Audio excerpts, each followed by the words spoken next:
जय हिंद आप सभी को। मैं सौरभ सिंह अपने इस YouTube चैनल एकेडमिक्स में आपका स्वागत करता हूं।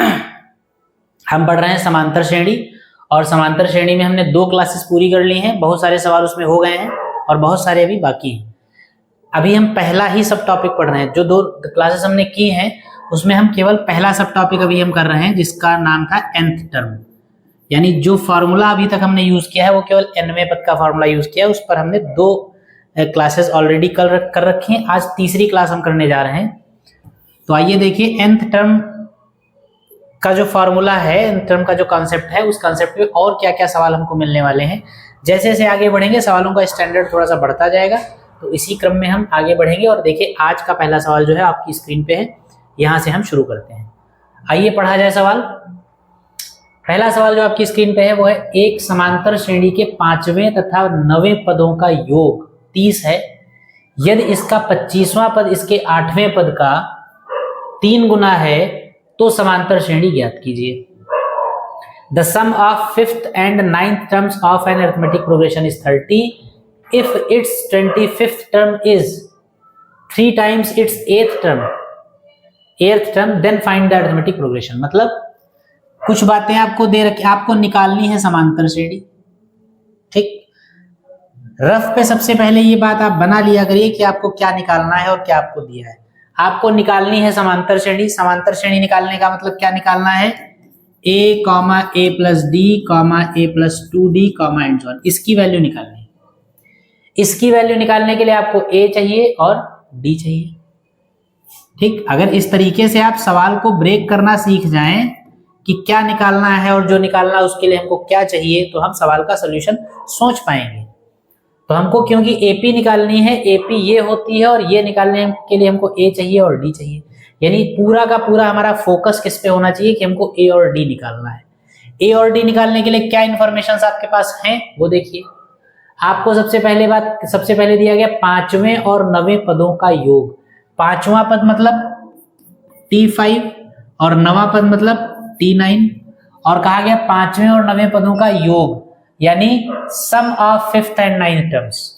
5वें और 9वें का योग अगर आपको दे रखा है 30, 5वें और 9वें पद का योग आपको 30 दे रखा है, तो T5 plus T9 equal to कितना दिया है आपको 30। एक इक्वेशन यहां से बनेगी।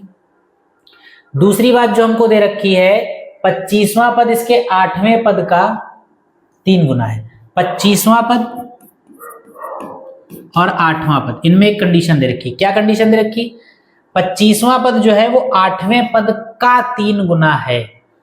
8वें पद का 3 गुना अगर आप करें तो आपको 25वां पद मिल जाएगा। 25वां पद 8वें पद का 3 गुना है। 8वें पद का 3 गुना 25वां पद है। ये तो है T25 इक्वल टू ये इक्वेशन। तो एक इक्वेशन आपको यहां से मिलेगी, एक इक्वेशन आपको यहां से मिलेगी। इन दोनों इक्वेशंस को सॉल्व करके हमको ए और डी मिल जाएगा।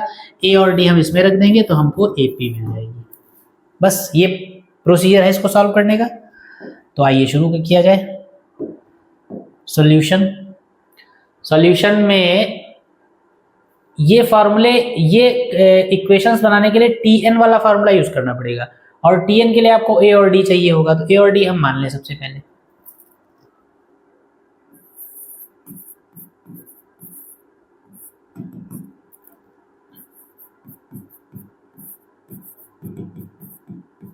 माना एपी का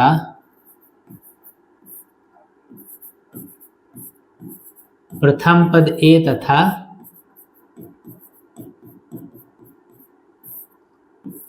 सार्वंतर डी है। ठीक, let first term and common difference of AP are A and D. ठीक, प्रथम पद ए है और सार्वंतर कितना है, डी है।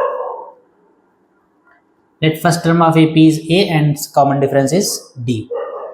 तो ऐसे में Tn क्या होगा,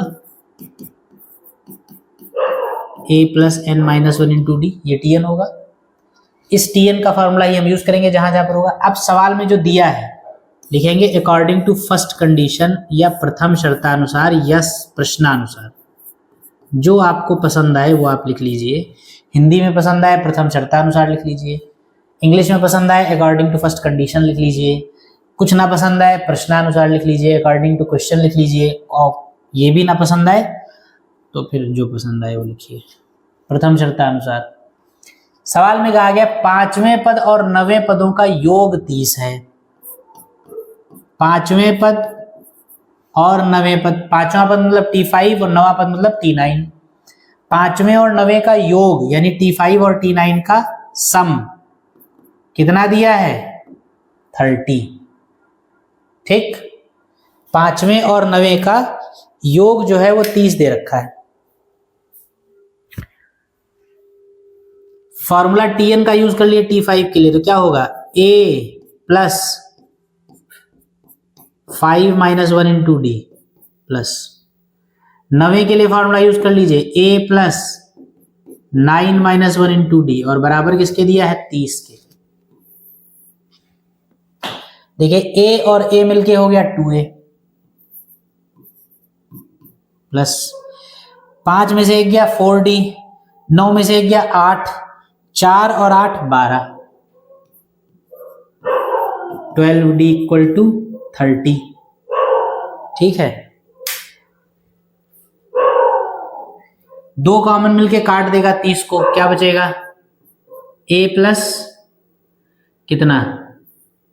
6D is equal to 15। A की वैल्यू यहां से निकाल लीजिए, क्यों इक्वेशंस को जोड़ेंगे घटाएंगे, सीधे A का मान रखेंगे वहां। 15 माइनस 6D, ये बन गई आपकी समीकरण नंबर 1। पहली कंडीशन जो दे रखी थी उससे एक इक्वेशन बन गई आपकी। अब दूसरी कंडीशन पे आ जाइए, क्या लिखेंगे? दूसरी शर्त से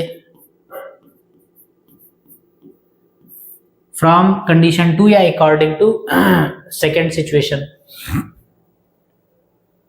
दूसरी शर्त कह रही है 25वां पद 8वें पद का 3 गुना है। 25th term is 3 times of its 8th term. ठीक, 25वां पद और 8वां पद। 25वां पद जो है वो 8वें पद का 3 गुना है, तो 8वें पद का अगर 3 गुना करिए तो आपको 25वां पद मिल जाएगा। यही तो कहा गया सवाल में, 8वें पद का 3 गुना करिए तो 25वां पद मिल जाएगा। 25वें पद के लिए फॉर्मूला लगा लीजिए, A plus 25 minus 1 into D, 3 into bracket लिखिए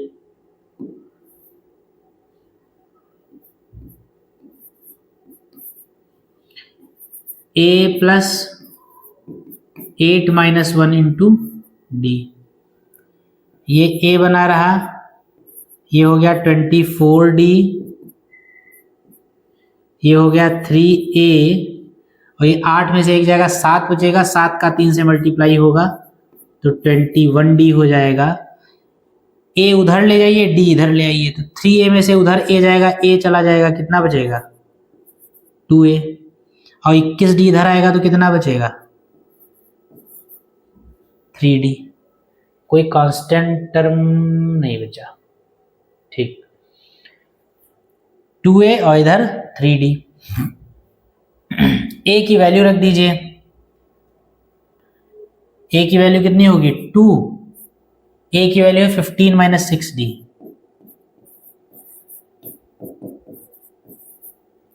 3D।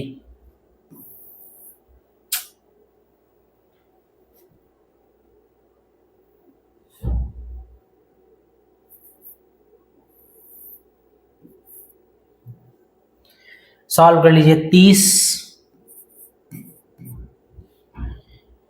12D माइनस का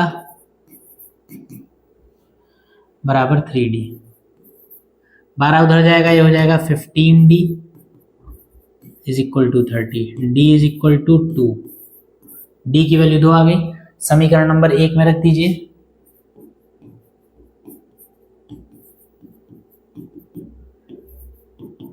A बराबर 15 माइनस 6 इंटू डी का मतलब 2, यानी A की वैल्यू आ गई 3। हमारे पास A है और D है, हमको निकालनी है AP, तो क्या लिखेंगे? अतः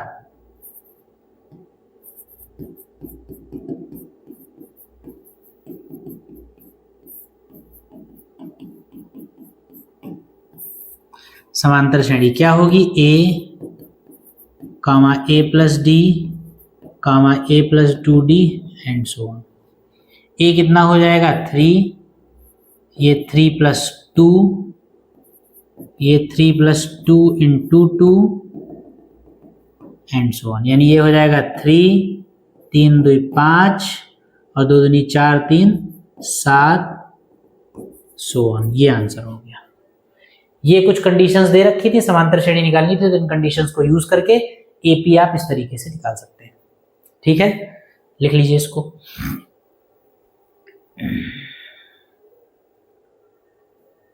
आइए फिर अगले सवाल पे आते हैं।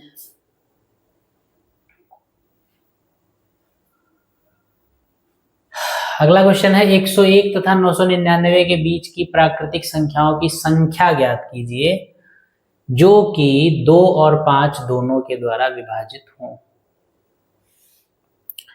2 और 5 दोनों के द्वारा विभाजित हो। 101 और 999 के बीच की प्राकृतिक संख्याओं की संख्या बतानी है आपको। कौन सी प्राकृतिक? 101 और 999 के बीच में कितनी प्राकृतिक संख्याएं ऐसी आएंगी जो संख्याएं 2 से भी कटती हों और 5 से भी कटती हों, ये आपको बताना है। तो सबसे पहले तो आप ये पहचानिए कि ऐसी कौन सी संख्याएं होती हैं जो 2 से भी कट जाएं और 5 से भी कट जाएं। स्वाभाविक सी बात है, जो 10 से कट जाएं। जो 10 से कटेगी वो 2 से भी कटेगी और 5 से भी कटेगी।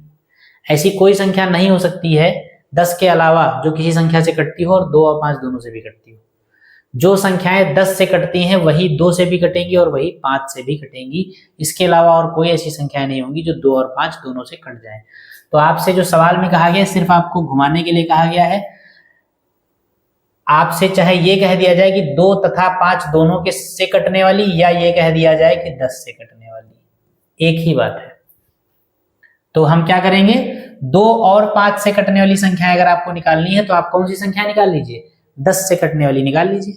जो 10 से डिविजिबल होंगी वो 2 से भी डिवाइड होगी और 5 से भी डिविजिबल होगी।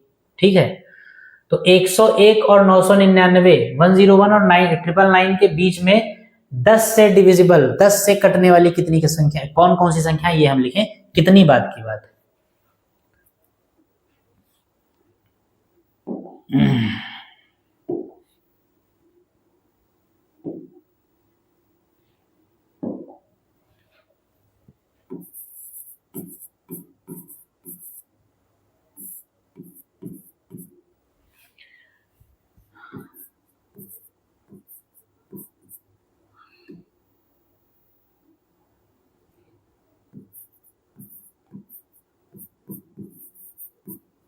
101 तथा 999 के बीच 2 तथा 5 से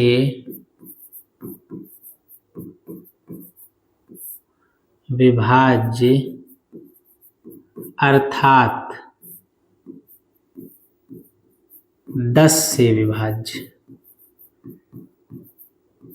ये विशेष बात है, इसको ध्यान रखिएगा। 2 और 5 से कहा जा रहा तो इसका मतलब 10 से विभाज्य।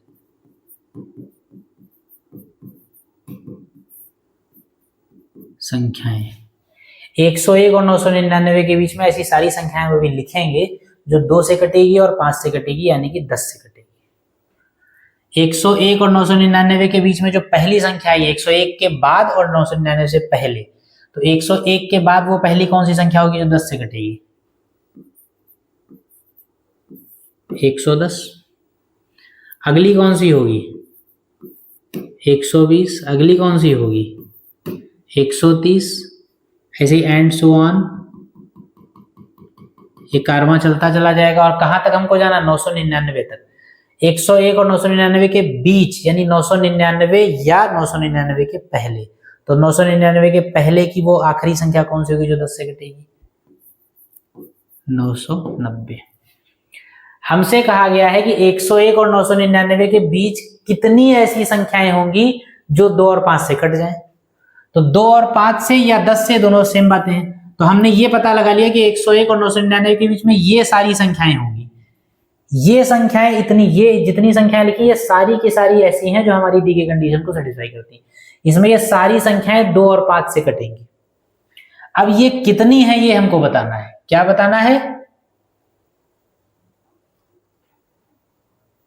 हाँ, संख्या ज्ञात कीजिए। ठीक है, मतलब इन 101 और 999 के बीच में जितने भी नंबर हैं, मतलब 101 और 999 के बीच में जितनी संख्याएं 2 और 5 से हैं उनकी गिनती क्या है, कितनी है टोटल। तो 2 और 5 से कटने वाली संख्याएं कौन कौन सी है वो तो हमने पता लगा लिया। 110 से शुरुआत होगी और 990 पे कहानी खत्म हो जाएगी। तो 110 से 990 के बीच में ये गिनतियां हैं कितनी, इनको अगर काउंट करें 1 2 3 4 5 6 7 8 ऐसे एंड सो ऑन, 101 से 990 तक जाने पर कुल कितनी संख्याएं हमको मिलेंगी यही हमको बताना है। सवाल समझ में आया? तो हमने सीरीज बना ली विभाजिता के, मतलब जो दिया था उसके हिसाब से ये सीरीज हमारी है। इस सीरीज में हमको पदों की संख्या बतानी है, यही तो हमसे कहा गया है 101 और 999 के बीच में कितनी संख्याएं हैं, तो कौन कौन सी संख्याएं हैं उसकी श्रेणी हमने सीरीज हमने बना ली। अब ये कितनी है इस बात के लिए इस सीरीज में कितने पद हैं ये हमको निकालना पड़ेगा। तो पद कितने हैं, n है, हम मान लेंगे। सबसे पहले जो जो दिया है वो आप मान लीजिए, लिख लीजिए। a बराबर 110, d बराबर 120 माइनस 110 बराबर 10, l बराबर लास्ट टर्म कितना 990। हमसे कहा गया कितनी संख्याएं हैं, तो हमने मान लिया, माना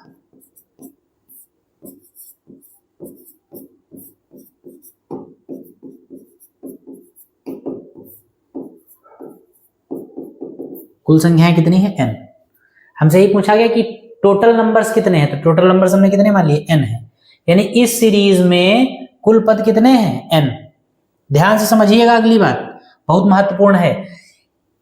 101 और 999 के बीच में 2 और 5 से कटने वाली कितनी संख्याएं होंगी, तो हमने क्या किया, 2 और 5 से कटने वाली जितनी भी संख्याएं हैं उन सबकी एक श्रेणी बना ली।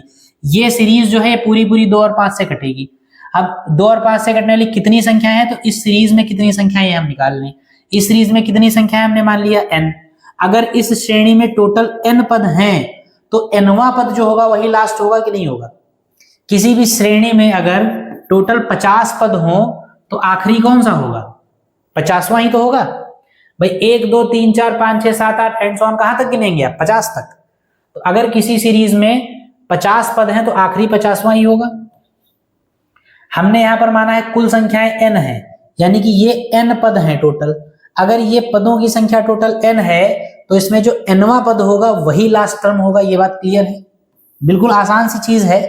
4 पद होंगे तो चौथा आखिरी होगा, 10 पद होंगे तो 10वां आखिरी होगा, 100 पद होगा तो 100वां आखिरी होगा। तो यहां पर क्योंकि n पद हैं तो nवां आखिरी होगा। तो इसका मतलब tn बराबर क्या होगा, tn बराबर अंतिम पद होगा कि नहीं होगा। भैया T1 है, ये T2 है, T3 है, T4, T5, T6, T7, T8 और टोटल n है तो ये लास्ट वाला Tn। ठीक, और Tn क्या हो जाएगा, लास्ट। Tn का फार्मूला क्या होता है, a plus n minus 1 into D और बराबर क्या, लास्ट का मतलब l। वैल्यू रख दीजिए। a का मतलब 1 1 0, n मालूम नहीं, d 10, l 990।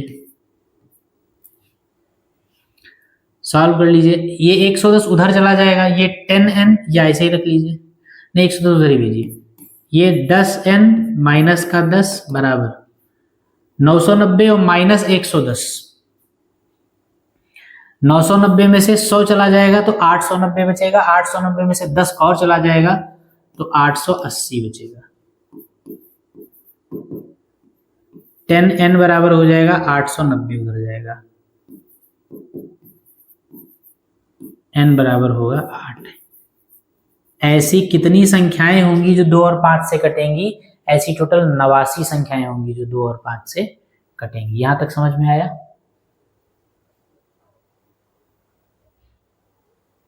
ठीक, अगला सवाल आइए देखिए।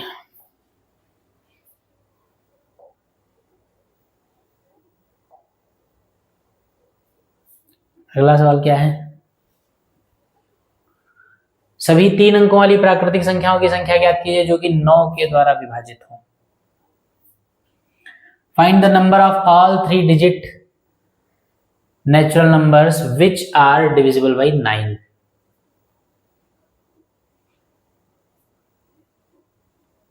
ठीक, ऐसी सारी प्राकृतिक संख्याएं, नेचुरल नंबर्स का मतलब क्या होता है जानते होंगे आप, बचपन में पढ़े होंगे, जब छोटे थे तब नेचुरल नंबर्स, इंटीजर नंबर सारे पढ़े होंगे।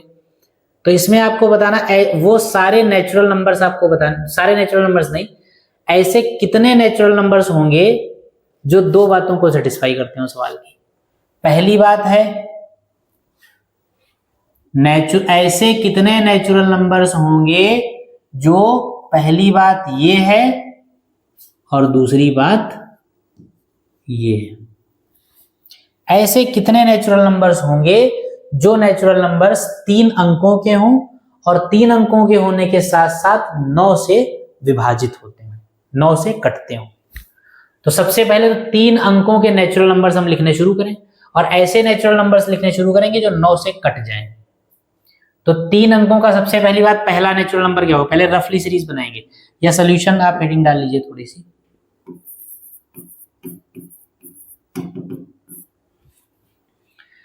तीन अंकों के वो सारे नेचुरल नंबर्स, उन नेचुरल नंबर्स की संख्या बताइए जो 9 से कट जाए। तो 3 अंकों का पहला नेचुरल नंबर क्या होता है, 111। ऐसे लिखेंगे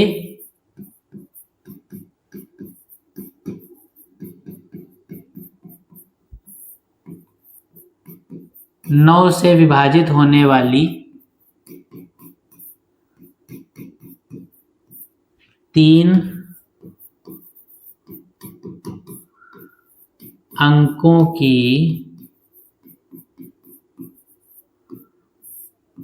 प्राकृतिक संख्याएं। जितनी भी 3 अंकों वाली प्राकृतिक संख्याएं 9 से कटती हैं उसकी सीरीज बनाएंगे, फिर उस सीरीज में कितनी संख्याएं हैं यानी n कितने हैं ये हम पता लगाएंगे। तो 3 अंकों से कटने वाली 9 से 3 अंकों की वो प्राकृतिक संख्या जो पहली प्राकृतिक संख्या 9 से कट जाए, कैसे पता लगाएंगे। 111 पहली प्राकृतिक संख्या 3 अंकों की होगी, पहली प्राकृतिक संख्या 3 अंकों की होगी, 111 नहीं 100। भाई 3 अंकों की पहली प्राकृतिक संख्या 100 होगी, इसके पहले 99 2 अंकों का है।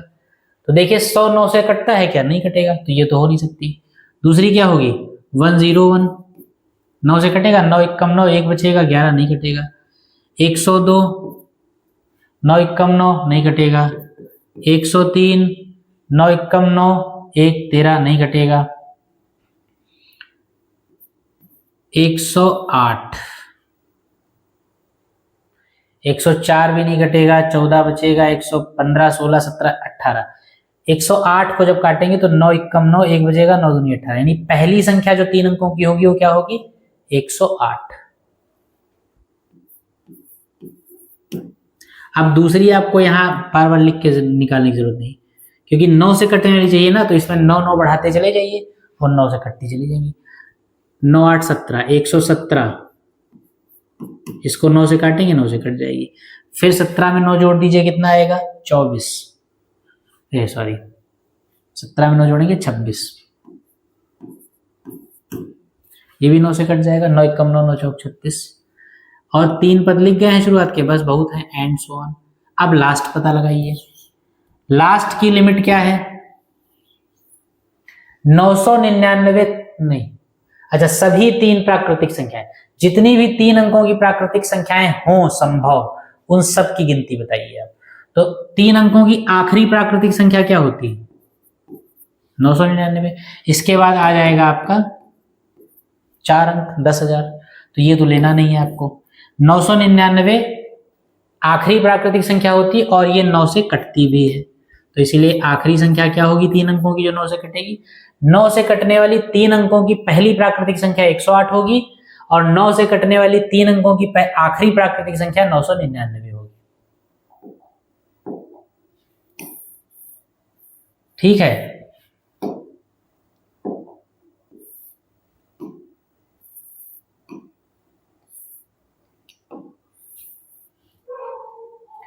पहली 108 हो गई और आखिरी क्या हो गई 999।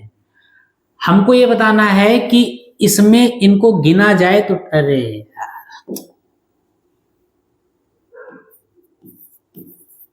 108 117, हमको ये बताना है कि इनकी काउंटिंग कितनी होगी। यही तो कहा गया है कि 3 अंकों की वो प्राकृतिक संख्याओं की संख्या बताइए जो 9 से कटती हो।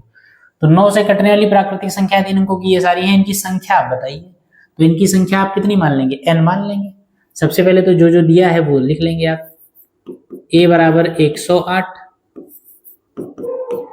d बराबर 117 माइनस 108 मतलब 9, और l बराबर 999। इनकी संख्या बतानी है तो मान लिया, माना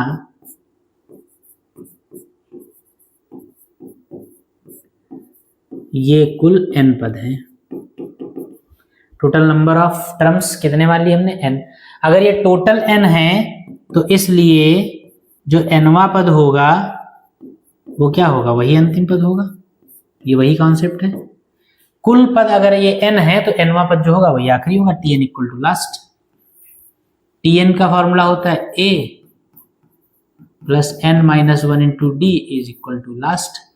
a का मतलब हो गया 1 0 8, n मालूम नहीं, d 9, l 999। 108 plus 9n minus 9 is equal to 999।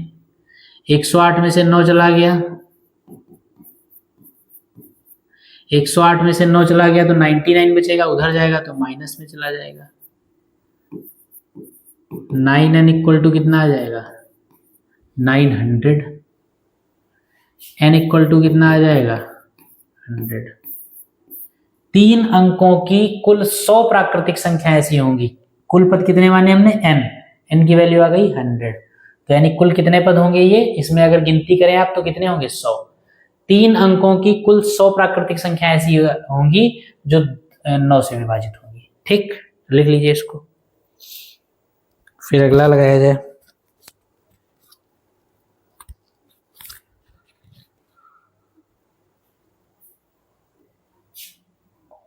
अगला सवाल देखिए, बहुत इंपॉर्टेंट क्वेश्चन है, शानदार सवाल है, बेहतरीन क्वेश्चन।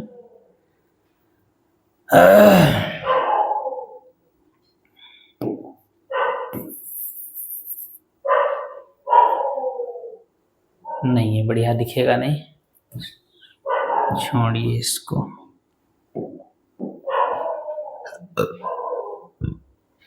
देखते हैं क्या कह रहा है सवाल।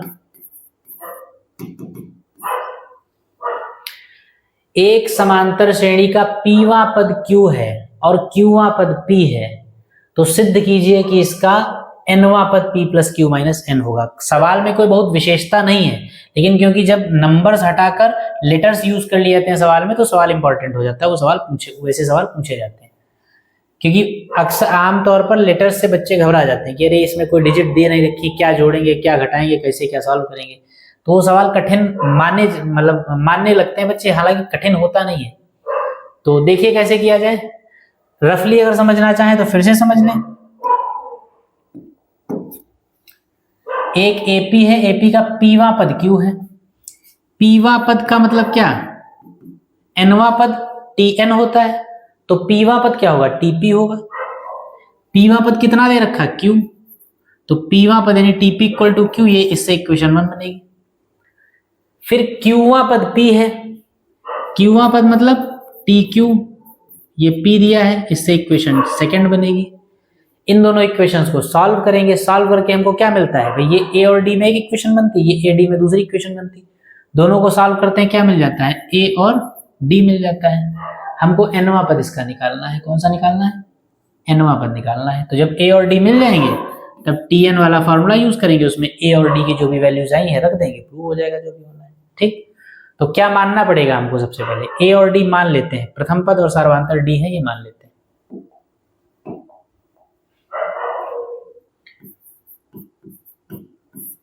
माना AP का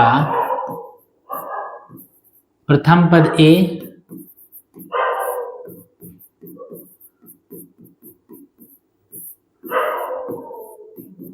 तथा सार्वधातुक D है। ठीक, प्रश्नानुसार, प्रथम शर्तानुसार या प्रश्नानुसार।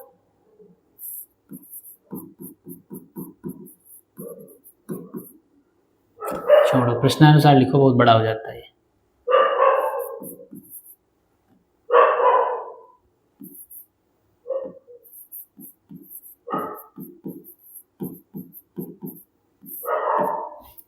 प्रश्न क्या कह रहा है? प्रश्न कह रहा है प्रश्नानुसार पीवा पद क्यों है?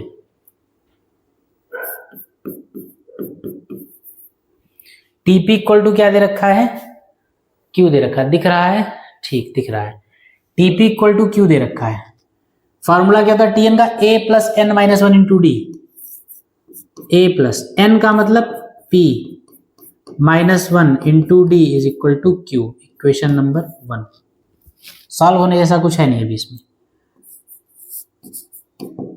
पुनः प्रश्नानुसार अगेन फिर से सवाल कह रहा है, इस बार क्यूआ पद पी है।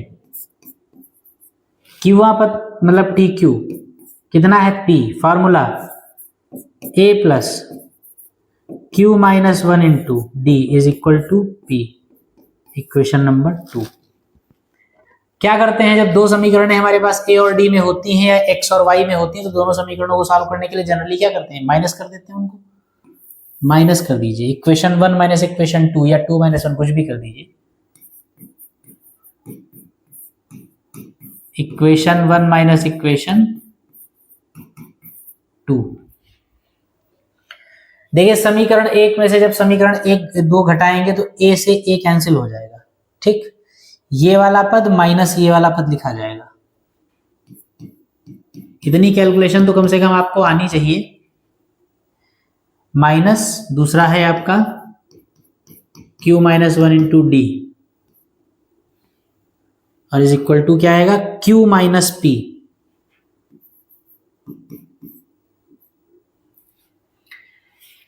देखिए इसमें और इसमें d कॉमन मिल जाएगा आपको। यहां बचेगा p माइनस वन और यहां माइनस का q प्लस का 1। q माइनस पी बना रहेगा। यह आपका 1 से 1 कट जाएगा, minus plus d equal to नहीं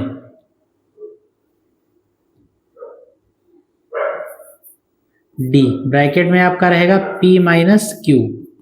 इधर आप माइनस कॉमन ले लीजिए तो क्या हो जाएगा? p minus Q.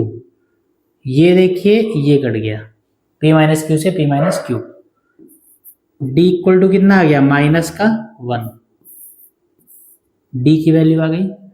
d की वैल्यू इक्वेशन नंबर 1 में रख दीजिए, किसी भी इक्वेशन में रख दीजिए। समीकरण 1 में d का मान रखने पर समीकरण 1 क्या कहता है? a प्लस ब्रैकेट में p माइनस 1 और d के जगह पर हो जाएगा माइनस का 1 इज इक्वल टू क्या हो जाएगा? q। यानी यहां से a कितना हो जाएगा? ब्रैकेट खोलेंगे माइनस का p और माइनस माइनस प्लस का 1 इज इक्वल टू q। यानी यहां से a कितना हो जाएगा? ये सारा उधर जा जाएगा, p उधर जाएगा प्लस का, q पहले से प्लस का है और 1 माइनस का हो जाएगा। यानी हो जाएगा p प्लस क्यू माइनस 1। ये a की वैल्यू आ गई। a आ गया, d आ गया आपके पास। जब a और d आ गया तो आपको निकालना क्या है? nवां पद निकालना, nth टर्म। इसलिए nवां पद tn बराबर फॉर्मूला क्या होगा? a plus N minus one into D. a की जगह पर p plus Q minus 1 plus n minus 1 into D की जगह पर माइनस का 1। ब्रैकेट खोल दीजिए। p plus Q minus 1, minus 1 से मल्टीप्लाई होगा तो माइनस का n और माइनस माइनस प्लस का 1 से 1 कैंसिल हो गया। p plus Q minus n और ये क्या है आपका? nवां पद।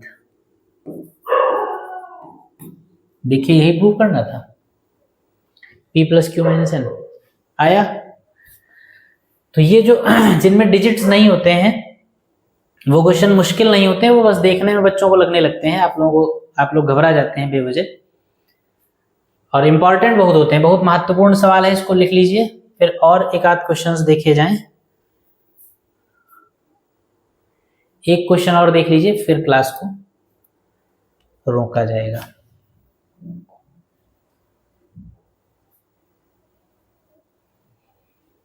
अगला सवाल क्या है, यदि एक समांतर श्रेणी के mवें पद का m गुना तथा nवें पद का n गुना, नहीं, यदि एक समांतर श्रेणी के mवें पद का m गुना nवें पद के n गुने के बराबर हो तो सिद्ध कीजिए कि m प्लस nवां पद शून्य होगा।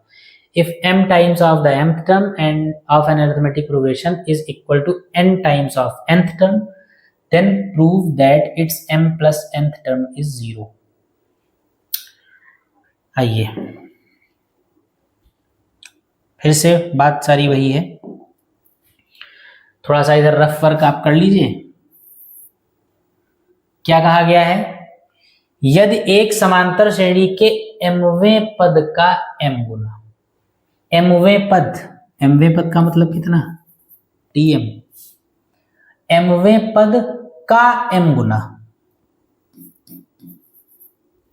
mवां पद tm है और उसका m गुना, यानी उसको m से मल्टीप्लाई कर दीजिए। mवें पद का m गुना nवें पद के n गुने, nवां पद tn और इसका n गुना n, mवें पद का m गुना और nवें पद का n गुना बराबर है एक दूसरे के। If m times of mth term, mth term जो है उसका m टाइम्स इज इक्वल है किसके, n times of nth term, n times of nth term, यानी mवें पद का m गुना और nवें पद का n गुना एक दूसरे के बराबर है। यहां से इक्वेशन बनेगी, तो आपको प्रूव करना है कि m plus nth term is 0। ये कंडीशन आपको दे रखी है और इस कंडीशन को यूज करते हुए आपको m प्लस nवां पद निकालना है और ये 0 आना चाहिए। ठीक, तो ये कंडीशन यूज करने के लिए tm और tn की जरूरत पड़ेगी, और tm और tn के लिए आपको a और d की जरूरत पड़ेगी, इसलिए आप सबसे पहला काम क्या करेंगे, a और d मान लेंगे।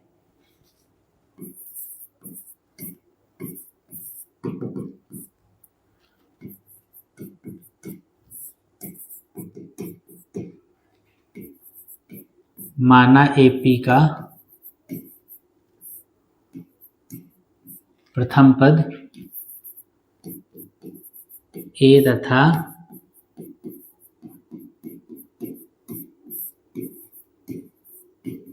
सार्वंतर D है। ठीक,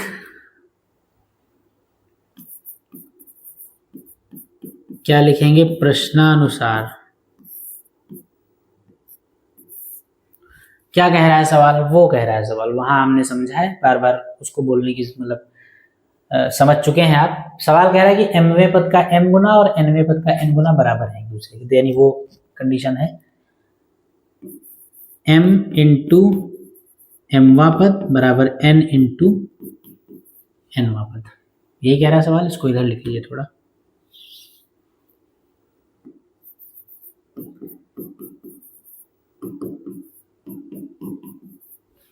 mवें पद का m गुना और nवें पद का n गुना बराबर है, m बना रहेगा। mवें पद का tm का मतलब क्या है, a plus m minus 1 into D, n बना रहेगा a plus n minus 1 into D.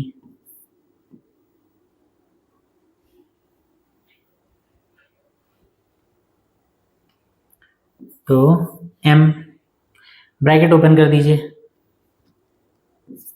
M A plus M minus 1 into D is equal to N A और एन माइनस 1 इंटू डी।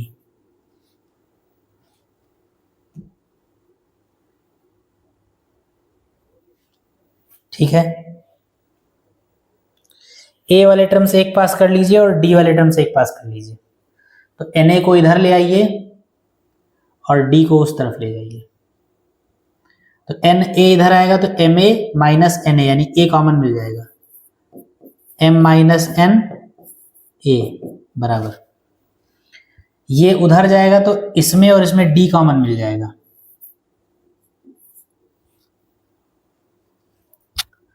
बाद में लिखिएगा d लास्ट में। ये plus का है तो n माइनस 1 और माइनस का m माइनस 1, और इन दोनों में कॉमन क्या मिलेगा, d। इसको ऐसे ही लिखा रहने दीजिए, m minus n into a बराबर, ब्रैकेट ओपन कर लीजिए, n स्क्वायर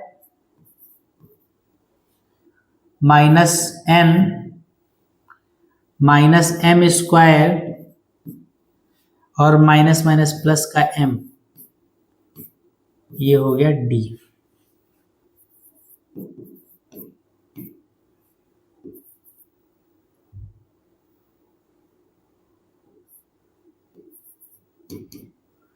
यहां पर देखिए एक साथ कर लीजिए, इसको और इसको एक साथ कर लीजिए, नहीं m माइनस n एक साथ कर लीजिए, देखिए ये वाला m और माइनस का n, और इन दोनों में माइनस कॉमन ले लीजिए, क्या हो जाएगा, m स्क्वायर माइनस का n स्क्वायर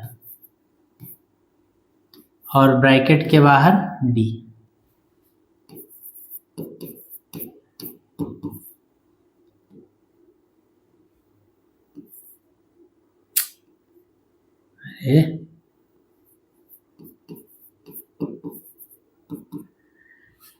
देखिए m square minus n square की वैल्यू क्या होगी, m minus n into m plus n, m minus n और m माइनस n कॉमन मिल जाएगा, यहां बचेगा 1 और यहां क्या बचेगा, m प्लस n। बात ये लाइन समझ में आई, यहां पर m square minus n square की जगह हम लिखेंगे m minus n into m plus n, m minus n वो वाला और ये वाला कॉमन निकल जाएगा, तो ये अपनी जगह 1 छोड़ के आएगा और यहां से एक m माइनस n निकल गया तो m प्लस n बचा। ठीक, ये इसने देखिए इसको कैंसिल कर दिया, a इक्वल टू कितना आया, इसमें जरा आप माइनस कॉमन ले लीजिए, जब माइनस कॉमन लेंगे तो ये बाहर आ जाएगा, ब्रैकेट में क्या बचेगा, माइनस जब कॉमन लेंगे तो ये ब्रैकेट प्लस का हो जाएगा, यानी m प्लस n पहले हो जाएगा, और 1 जो प्लस का था ये माइनस का हो जाएगा, और इंटू d। इसको बना दीजिए इक्वेशन, कोई नहीं बनी है, इक्वेशन नंबर 1। a और d में जो हमको दे रखा था उससे हमको a और d में एक इक्वेशन मिल गई। अब जो निकालना है, जो प्रूव करना है वो निकालिए। प्रूव क्या करना है, m प्लस nth टर्म 0 है तो m प्लस nth टर्म हम निकालें, 0 आना चाहिए वो।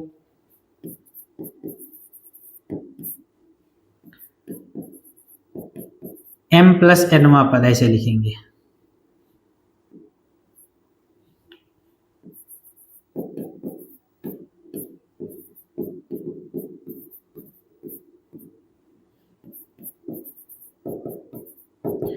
m प्लस nवा पद मतलब tm प्लस n। फॉर्मूला क्या होगा, a plus m plus n minus 1 into D, क्योंकि tn क्या होता है, tn होता है a plus n minus 1 into D, तो n की जगह पर यहां पर m प्लस n है तो n की जगह फॉर्मूले में m प्लस n हो जाएगा, बाकी वैसे ही रहेगा। a की वैल्यू आप जानते हैं, देखिए ये अगले लाइन में लिख लीजिए, इसको कर दीजिए साफ, क्या आ जाएगा, T M plus N is equal to, A की वैल्यू समीकरण 1 से रख दीजिए, ए की वैल्यू क्या है, minus M plus N minus 1 into D, ये ए की वैल्यू आ गई, और प्लस क्या लिखा हुआ है, प्लस आगे क्या लिखा हुआ है, M plus N minus 1 into D. देखिए दोनों चीजें सेम है कि नहीं है, ये और ये m plus N minus 1 into D है, ये m plus N minus 1 into D है, एक माइनस का है एक प्लस का, तो दोनों एक दूसरे से क्या हो जाएंगे, कैंसिल, और जब कैंसिल हो जाएंगे तो क्या बचेगा, 0। यही तो आपको प्रूव करना था, m प्लस एनवा पद 0 है, यही प्रूव करना था। आसान था क्वेश्चन, मतलब प्रैक्टिस आपको एक आध बार करनी पड़ेगी सवालों की, लेकिन सवालों में ऐसा कुछ मुश्किल नहीं है, आसान सवाल है। लिख लीजिए इसको भी, और इसको लिख के बस आज की क्लास को यहीं पे रोका जाता है। और कुछ सवाल लगाइए, और भी आपकी किताब में जो सवाल हो लगाइए, और आज की क्लास को फिर यहीं पर रोकते हैं। फिर मिलेंगे अगली क्लास में, तब तक के लिए जय हिंद।